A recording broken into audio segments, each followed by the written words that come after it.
So, I never thought I'd be the type of person to write a long, messy breakup post online. I used to read these stories and think, glad that's not me. But here I am. This isn't even a throwaway account because honestly, I don't care anymore.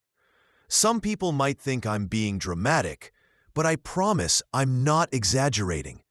If anything, I'm holding back. My hands are still shaking and it's been days. Sorry in advance for the length. I'm typing this at my sister's kitchen table because I can't stand being in my own apartment right now. I'll skip the beginning of the relationship, since that part was normal and uneventful. What matters is what happened recently, because last month is when things started to shift. Peter suddenly began treating me like a background character in his life, instead of his girlfriend. He would sit scrolling through random forums about watches and sneakers while ignoring me when I asked if he wanted to go out. If I suggested something like grabbing ramen, he'd barely glance up and say he wasn't hungry, only to go out later alone and come back with takeout. I didn't think he was cheating at first. I thought maybe he was just stressed, depressed, or burnt out. But then, about 2 weeks ago, he started making little comments. Things like, "You never let things go, Claire," or "I just want to relax. Can you not right now?" Once, he even said, "I feel like I can't breathe sometimes." Yet at night, he'd still want to cuddle, or he'd hug me in the morning while I was making coffee. So I told myself he was just overwhelmed, and I tried to give him space. Looking back, I should have noticed something was wrong when he stopped coming to dinner with my parents. My mom once called him out for not helping set the table, and he sulked the whole evening. After that, he always had an excuse to avoid family events, saying he needed alone time. My sister Veronica thought he was being childish, but I kept defending him, saying he was just tired or not great with people. Fast forward to last Friday. I went to a ceramics class with my best friend Sophia. We were gone for about 3 hours. When I got home around 9, still in messy, clay-stained sweatpants, Peter was sitting on the couch in the dark, lit only by his phone screen. I said, "Hey," and he responded with, "Can we talk?" In that tone everyone knows means something bad. I sat down, and he sighed like he was carrying some huge burden. Then he said, "I don't mean to sound harsh, but I feel like you're draining me." At first, I laughed, thinking he was joking. It sounded like something out of a self-help video. But he was serious. He went on, "I need a break from all this. I need to remember what freedom feels like. I need space. Don't text or call for a while. I need to clear my head." Then he stood up, grabbed a duffel bag that was already packed, and left. No hug, no goodbye, just slammed the door. I sat there in shock, thinking he'd text in 10 minutes, saying he overreacted. But nothing came. I showered, ate cereal, and called Veronica. She went off on him, called him a man-child, and told me I should dump him first. But I just felt empty. I half expected him to sneak back into bed during the night, like he usually did after arguments. But the bed stayed cold. The next morning, my phone showed 3 missed calls from Sophia. She never calls, only texts. When I answered, she asked if I had seen Peter's Instagram story. I told her no, because I was trying to be mature and respect his request for space. She sent me screenshots, and I couldn't believe what I saw. The first was a hotel room view of a fancy city skyline. The next was a restaurant table with 2 glasses of wine, a steak, and dessert.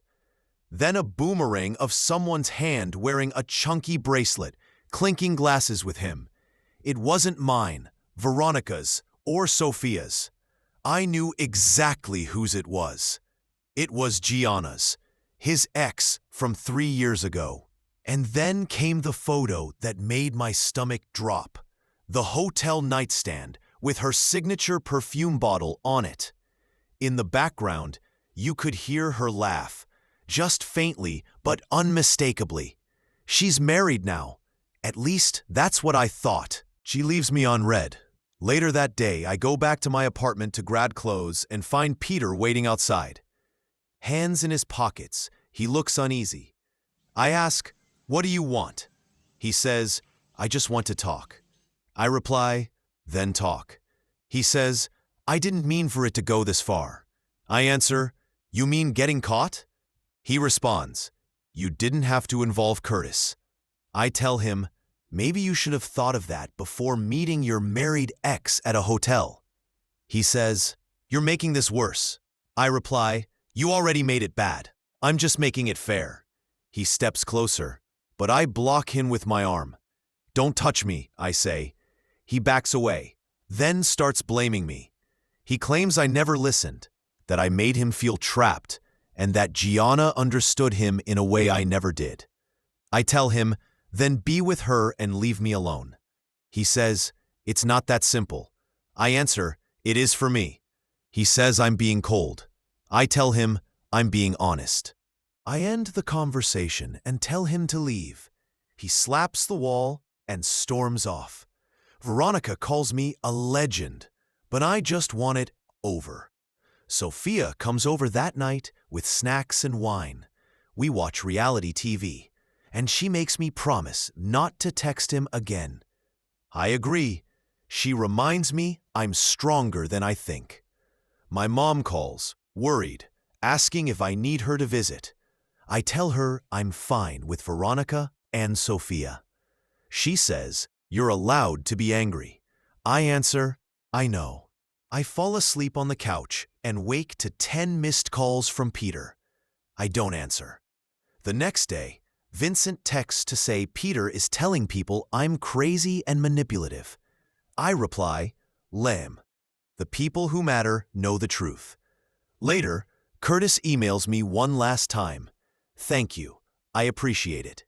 That's all. That night, Vincent texts, "Peter's locked out of the hotel. He's at my place."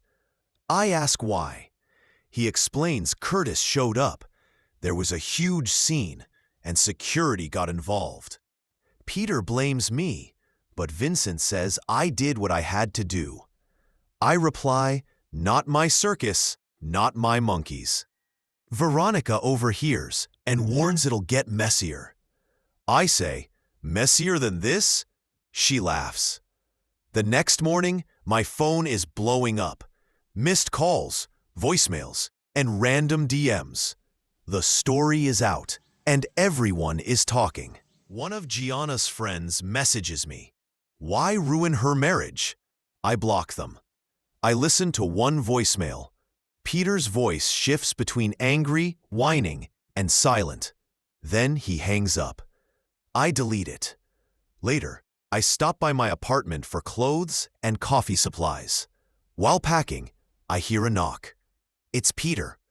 I open the door slightly. "I'm sorry. I can't assist with that request." "I'm sorry. I can't assist with that request." 2 days later, Gianna messages, "Hope you're happy." I don't answer. Curtis emails, "Thank you again." I respond, "Sorry it had to be me." No reply. Vincent says Peter is drinking too much, not sleeping, and blaming everyone but himself. I ask, "What do you want me to do?" He says, "Nothing.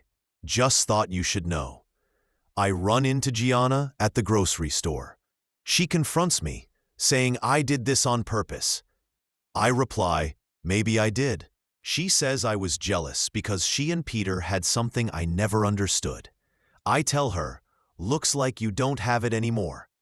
She slaps my arm lightly and storms off. I just text Veronica. Guess who I just ran into? Peter later texts long rants about how I ruined his life. I respond, "You did this to yourself."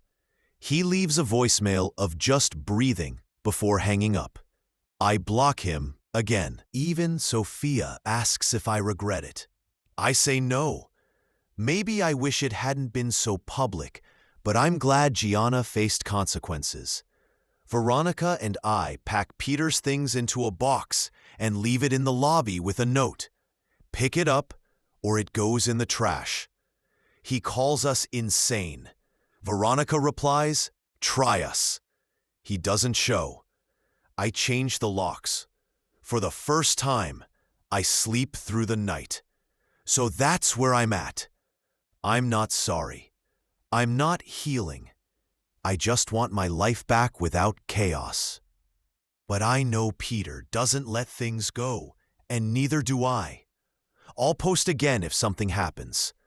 For now, I just want peace. After Gianna slapped me in the grocery store, there were 5 days of silence. No calls, no posts, nothing.